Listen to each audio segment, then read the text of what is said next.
Caros amigos do Autoline, mês de setembro foi extremamente agitado no segmento dos compactos, como muitos de vocês sabem. A gente teve dois lançamentos extremamente importantes. A gente teve o lançamento da nova geração do Onix, tanto o hatch quanto a versão sedã, que agora chama-se Onix Plus, largou o nome Prisma, portanto, novos motores, nova plataforma, muita tecnologia embarcada no líder de segmento, e também a gente teve a chegada do novo HB20. Também uma nova geração, de acordo com a Hyundai, vale lembrar, é uma evolução da plataforma anterior, mas uma evolução muito séria, como a gente vai ver. Introdução do motor turbo com injeção direta, muita tecnologia, algumas delas inclusive exclusivas para o segmento. Como já é tradição aqui no Autoline, a gente vai fazer a avaliação muito detalhada desses carros, desses três inclusive, do Onix na versão hatch sedã e do HB20. A gente vai ter toda a parte técnica extremamente detalhada, como que esses carros se comportam na prática, na cidade, na estrada, uma análise de mercado, tudo isso. Como foi um mês muito agitado, a gente vai fazer esse pré-aquecimento, dando uma pincelada, um resumo do que é mais importante nesses carros. Tudo que mudou, alguns itens que permaneceram, uma pincelada, uma visão geral do que são esses novos carros. E mais do que isso, a gente vai trazer para vocês também o que está por vir. Tem vários carros, novas gerações chegando, que vão enfrentar esses carros aí, então fique ligado. Se você ainda não assina o canal do Autoline, seja um assinante, aperta o botãozinho vermelho ali, também ativa as notificações para você ser o primeiro a saber quando essas avaliações vão chegar. E por fim, é claro, não deixe de visitar o autoline.com.br para você ver uma série de ofertas de hatches, por exemplo, só de HB20 de Onix a gente tem mais de 17 mil ofertas. Vamos lá? Sem delongas, vamos começar pelo grande líder do mercado, o Onix. Foi apresentado em setembro, mas ele chega realmente no mercado, nas lojas, em novembro. O preço dele vai variar aí de R$ 48.500 a R$ 73.000, sendo que a versão 1.0 turbo, 3 cilindros, começa em R$ 55.500 aproximadamente. Se você assistiu o vídeo da avaliação da geração anterior do Onix, e se você não assistiu, clique aí no canto superior direito para assistir, vale a pena, você vai perceber que os pontos mais fracos do Onix eram em relação à plataforma, especialmente na parte de segurança, né? Vale lembrar que em maio de 2017 o Lightning Cap fez o crash test, o carro tirou 0 estrelas na proteção para adultos, e aí a Chevrolet fez uma série de reforços estruturais, mudou o cinto de segurança, introduziu alguns itens adicionais, e aí o carro passou a ser 3 estrelas, que é uma nota boa, mas ainda não a melhor possível. Vai lembrar que é 5 estrelas, a melhor avaliação. E também a questão do motor, que era um motor de concepção muito antigo, família 1 aí, quem é fã de Chevrolet conhece esse motor há décadas e décadas, e é um motor que evoluiu bastante com a engenharia da Chevrolet, mas realmente tinha chegado ao seu limite, né? Esses dois pontos eram dos mais fracos, mas em compensação a parte de conectividade sempre foi uma das grandes referências do Onix. Vai lembrar que quando foi introduzido o MyLink no Onix, logo em seu segundo ano de mercado, mais ou menos meados de 2013, esse era inclusive o sistema do Camaro, e era a mesma plataforma mesmo em termos de programa, né? Tinha uma diferença outra ali na parte de hardware, né? No computadorzinho, vamos dizer assim, no aparelho, mas o programa era o mesmo numa época que mal se falava em sistemas de infotainment em carros de entrada. Então o Onix sempre foi referência nesse item. O que a Chevrolet fez? Eles consertaram, evoluíram muito, investiram muito na parte de plataforma de segurança, de motor, e estabelecer um novo patamar em termos de conectividade para essa geração nova do Onix. Vamos começar pela parte mais importante em relação ao Onix, que é a questão de segurança, que marcou um pouco negativamente a história do modelo anterior. E nessa geração o Lightning Cap já fez o crash test do Onix Plus, a versão sedã, e o carro conseguiu 5 estrelas, tanto na proteção para adultos quanto para crianças. É uma plataforma que introduziu 17% a mais de aços de alta resistência, é uma plataforma que ficou um pouco mais leve e apresenta uma rigidez da torção maior, apresentando mais pontos de solda. Então um carro que ficou melhor em todos os aspectos. Agora, isso falando só da plataforma, né, do monobloco. Agora, uma notícia muito importante e relevante é que todos os Onix, do mais simples ao topo de linha, trazem 6 airbags, controle de estabilidade e assistente de partida em rampa. Do Onix Hatch em específico, a gente não tem todas as dimensões que não foram divulgadas ainda pela Chevrolet. A gente sabe que o carro ficou 4,1 centímetros mais largo, mas entre eixos, por exemplo, a gente não sabe ainda, mas seguramente aumentou, bem como porta-malas. Em breve a gente vai ter esses dados, certamente já aí no momento da avaliação que vocês vão assistir aqui no canal do Autoline. Uma coisa que é interessante é que, pelo fato do carro ter ficado mais largo e com esse novo design que foi introduzido nessa nova geração, o carro ficou uma espécie de mini cruise, ele ficou com um porte mais assentado, mais largo, muito ajudado também pela evolução de design que eles fizeram, deixando inclusive a frente um pouco mais afilada, um pouco mais baixa, o que deve ajudar na aerodinâmica e, portanto, tanto na parte de ruído quanto de consumo de combustível em estrada. Embaixo do capô é onde a gente tem uma das grandes novidades mais importantes aí dessa nova geração do Onix, que é a nova família de motores Ecotec 3 cilindros. Foi um desenvolvimento que começou pela Opel, depois passou para as mãos da Chevrolet dos Estados Unidos e toda a parte de calibração foi desenvolvida pela Chevrolet, pela GM, Mercosul, com muita participação da engenharia brasileira. Então o motor realmente vai estar aí no ápice, vamos dizer assim, em relação aos seus concorrentes em termos de tecnologia. 3 cilindros em linha, a gente tem 82 cavalos no aspirado e 116 cavalos no 1.0 turbo. É um motor que, especialmente 1.0 turbo, a gente vai estar muito bem servido de torque, a gente está falando de 16,8 kgfm a 2.000 RPM. Na prática, a gente deve esperar uma pegada aí bem parecida com a 1.0 TSI da Volkswagen, tanto em termos de desempenho quanto em termos de eficácia energética. Agora, uma curiosidade, uma coisa muito interessante, é que esse motor ele traz todas as tecnologias que você espera de um motor de última geração, downsized, mas a Chevrolet optou por utilizar um sistema de injeção que chama de indireta, né, que é ali no fim do duto do coletor de admissão. A gente sabe que o sistema indireto ele funciona melhor em rotações baixas, tanto que alguns motores mais sofisticados que combinam sistema de injeção direta e indireta sempre utilizam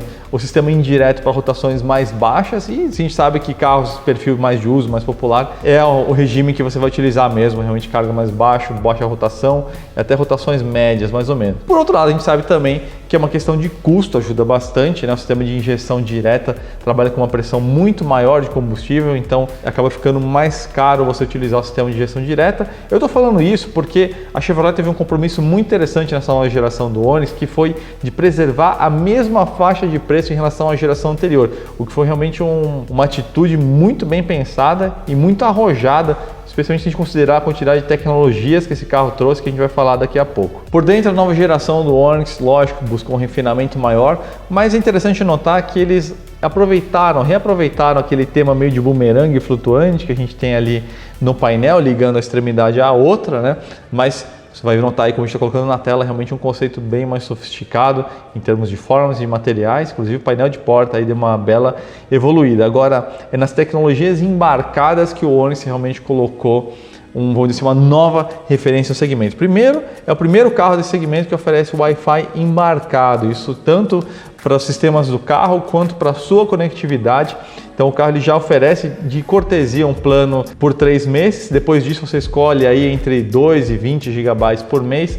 Já foi divulgado inclusive o valor do plano de 3 GB, por exemplo, é de R$30, então é um custo relativamente acessível, que vai aliviar muito aí nos seus custos, vamos dizer assim, em termos de fluxo de dados do seu celular, mas também é interessante você ter um carro, vamos dizer assim, que se resolva sozinho, que não dependa do celular. Isso também muda muitas coisas, então o carro consegue atualizar sozinho o seu próprio software, né? Você não precisa mais ir na concessionária para atualizar, por exemplo, a parte de GPS ou mesmo algum sistema interno do carro, então ele consegue fazer isso de forma remota. Isso também permite que, via um app que a Chevrolet desenvolveu, você consiga controlar uma série de parâmetros do carro, por exemplo, a parte de climatização, e ter várias informações vindo do computador de bordo. Então você, por exemplo, consegue saber remoto, o carro estando estacionado lá, você consegue saber, por exemplo, o nível de combustível, ter algum recall pendente, quantos quilômetros falta para revisão, a vida útil do óleo, várias informações que são muito interessantes. Recursos que, na verdade, não é novidade no meio dos automóveis, mas sem dúvida nenhuma é uma grande novidade, aí coloca a Chevrolet no novo patamar dentro desse segmento aí de compacto. E vai lembrar também, gente, eu falei no começo do vídeo, o sistema MyLink, que era o mesmo do Camaro, colocou o Onix como uma referência nova na época, né?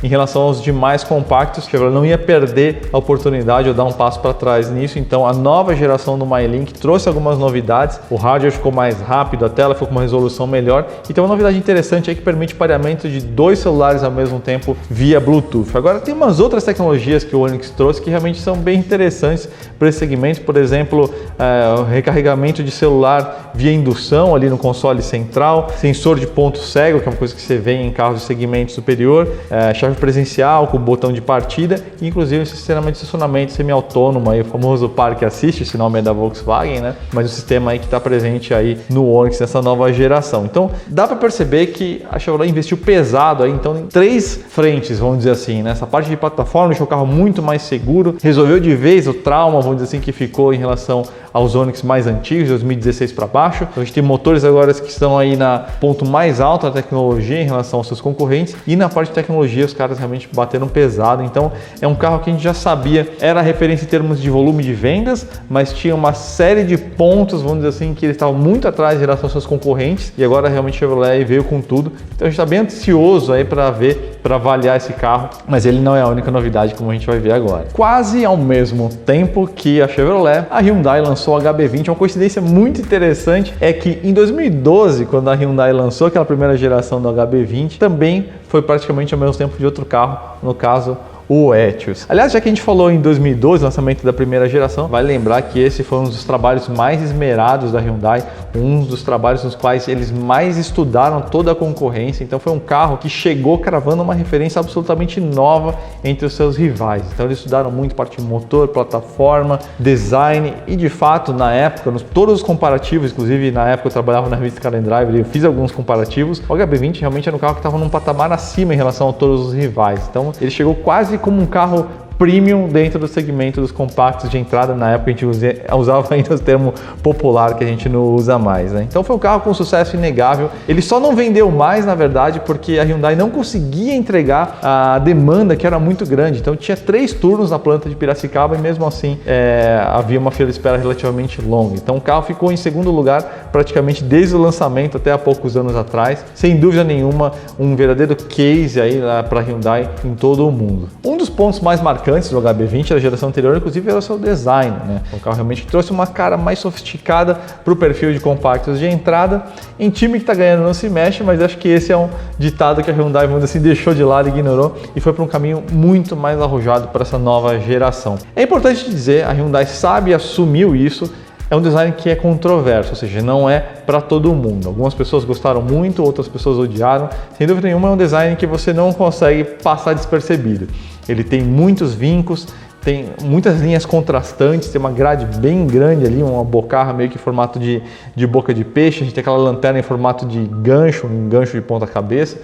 Então é realmente um design arrojado que divide opiniões, mas o mais importante no HB20 não é nas linhas dele, mas sim que está por baixo de tudo isso. Essa nova geração do HB20 vai de R$ 46.500 mais ou menos até R$ 78.000, então ele deu uma esticada para cima, e a versão turbo começa aí na casa de R$ 67.200. Uma coisa importante é que a Hyundai chama esse HB20 novo de nova geração, o que a gente pode até entender como mas é importante você saber que a plataforma PB e os motores aspirados, 1.0 aspirado e 1.6 aspirado, são os mesmos da geração anterior, mas com uma série de evoluções muito importantes. Por exemplo, o motor 1.6 agora tem duplo comando variável, ele ficou numa configuração similar aí ao do Creta, inclusive a mesma potência, 130 cavalos, e a plataforma, embora seja a mesma, ela ganhou muito mais aços de alta resistência. Antes já tinha bastante, 19%, passou para 30%, e isso é importante a gente dizer, a plataforma é a mesma, mas não significa que ela é antiquada. Vai lembrar, o HB20 chegou cravando uma nova referência em termos de estrutura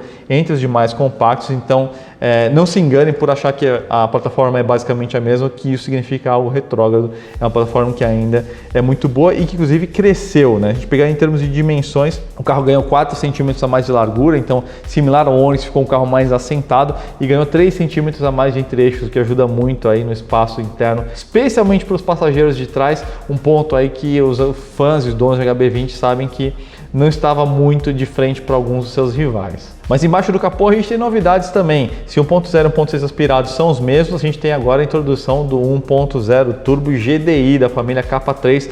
Vai lembrar, nada a ver com aquele motor 1.0 Turbo que equipou o HB20 entre 2016 e 2018. São mais ou menos a mesma família, na verdade são da mesma família, mas é um motor completamente diferente, com injeção direta de combustível, aquecimento de combustível nos bicos injetores, duplo comando variável. Então é um motor que já coloca o HB20 aí, da mesma forma que os novos motores do Onix, no topo da cadeia alimentar aí, em termos de tecnologia de motores, de propulsores, dentre esses hatches compactos de entrada. Em termos de segurança, a gente tem uma situação um pouco contrastante em relação ao Onix. O que eu estou querendo dizer com isso? Em algumas coisas, o HB20 trouxe itens inéditos ao segmento. Por exemplo, se o alerta de mudança de faixa o Onix também trouxe, né? Agora a gente tem um sistema de frenagem emergencial semi-autônomo, um negócio que você vê em carros muito mais caros, e só o HB20 realmente traz isso nesse segmento. Vale lembrar, lógico, esse recurso aí só nas versões topo de linha, mas isso também vale aí para boa parte dos recursos do Onix. Só que tem uma diferença e aí que está o contraste. O controle de estabilidade do HB20 só está presente nas versões mais caras e em termos de airbags, o HB20 só traz 2 airbags de série. Você vai encontrar 4 airbags de série na versão topo de linha Diamond. Isso cria um contraste bem forte em relação aos 6 airbags do Onix. Vale lembrar que a nova geração do HB20 ainda não foi testada pelo Lightning Cap. A gente sabe que ele usa uma evolução da geração anterior da plataforma, que é a mesma PB, mas a gente espera obviamente uma nota melhor do que a geração anterior, que recebeu 3 estrelas para adultos e 1 para crianças. A gente tem muito mais aços de alta resistência, provavelmente mais pontos de solda, certamente algumas mudanças estruturais na parte dianteira, então pode esperar aí com certeza uma nota superior a essa no teste Lightning Cap, mas a gente tem que esperar aí para ver, para poder dizer alguma coisa a respeito disso. A nova geração do HB20 trouxe um interior bem mais sofisticado. Se olhar aí na tela que a gente está colocando agora, um painel mais horizontalizado, né? O antigo tinha aquele console central bem vertical, esse novo é bem horizontal e tem uma tela flutuante no sistema de infotainment, inclusive uma solução que o Onix também trouxe, deixa realmente mais sofisticada a pegada do interior. Como eu falei, o espaço traseiro também melhorou bastante, parte de materiais também, ficou uma cabine bem mais refinada, com a opção inclusive dessa cor café pro interior nas versões topo de linha, então realmente tem um diferencial aí bem interessante. Então, sem dúvida nenhuma, o HB20 é um lançamento muito interessante, tem muita coisa boa para a gente ver, é um carro que a gente vai avaliar e detalhar muito bem aí para vocês aqui no canal do Autoline, mas sem dúvida nenhuma ele acabou ficando um pouco ofuscado pelo lançamento do Onix, que também é o líder de segmento, né? Então ele acaba recebendo mais holofotes, mas é um carro que sem dúvida nenhuma vale você ficar de olho. Agora a gente tem então 2 dos carros mais relevantes do segmento totalmente renovados, né? HB20 e Onix. Agora nesse momento talvez você se pergunte o que está para vir, né? Afinal, tem alguns carros que já tem muitos anos nas costas no mercado e tem coisa nova vindo. Então a gente tem 5 lançamentos que vão acontecer muito em breve. A gente vai trazer para vocês aqui agora. Ford Ka nova geração. Geração atual, vocês sabem, foi lançada em agosto de 2014. Geralmente, fica essa dica muito importante para você. O ciclo de produto na indústria varia entre 5 e 7 anos. Como vocês vão ver, tem algumas exceções que chegam a passar de uma década, mas geralmente ficam entre 5 e 7 anos. Então a gente já sabe, inclusive já vazou aí essas informações, que esse carro está sendo desenvolvido, o código dele é B680, o código interno de fábrica, ele está sendo projetado lado a lado aí com a nova geração do EcoSport, possivelmente até compartilhando aí a mesma plataforma. Fala-se na chegada desse carro em 2021, então não é daqui a muito tempo. Fique ligado. Vocês sabem há quanto tempo que o Gol é fabricado? 11 anos. Ele foi introduzido em junho de 2008. Muita gente nem lembra que esse carro ainda é fabricado, né? Mas vai lembrar um carro absolutamente histórico e fundamental para a Volkswagen. Eles não iam deixar esse carro de lado. Fala-se que a nova geração dele vai utilizar a plataforma MQB, talvez um derivativo mais compacto da MQB. E cogita-se aí o fim do Up, a gente não sabe ainda, que é um carro que é extremamente sofisticado, um carro muito bom, que eu gosto bastante, mas de fato é um carro que não performa muito em termos de venda. Isso fala-se também para 2021, a chegada dessa nova geração, não existe nenhuma informação oficial a respeito disso. Aliás, desses 5 carros são todas informações que foram obtidas aí com fontes diversas, algumas ligadas a próprias marcas, mas é isso que se fala, né? A possibilidade do fim do Up não é certeza, tá? E a introdução desse carro em 2021, nova geração do Gol. Vamos para outro recordista de longevidade, o Uno, que foi introduzido em maio de 2010, 9 anos de fabricação. Fala-se que esse carro, a nova geração do Uno, vai chegar já no ano que vem. Desses 5 carros que eu estou falando para você, provavelmente esse vai ser o primeiro lançamento. Se acontecer algum atraso, provavelmente vai ficar para 2001, mas talvez começo de 2021. É um lançamento que, sem dúvida nenhuma, está ligado a esse investimento de 8,5 bilhões que a FCA está fazendo na planta em Betim, que vai introduzir uma série de lançamentos, aquela família nova de motores GSE. Então o Uno realmente vai chegar num momento muito bom. Fala-se que ele vai utilizar a mesma plataforma ou uma evolução da plataforma MP1 utilizada pelo Argo. Outro carro que está fazendo hora extra aqui no mercado é a geração atual do Marti, que já tem 8 anos nas costas, foi lançada em setembro de 2011. É uma plataforma antiga, não performou muito bem no Lightning Cap, no Crash and Test, né? O carro recebeu 1 estrela de proteção para adultos e 2 estrelas para crianças.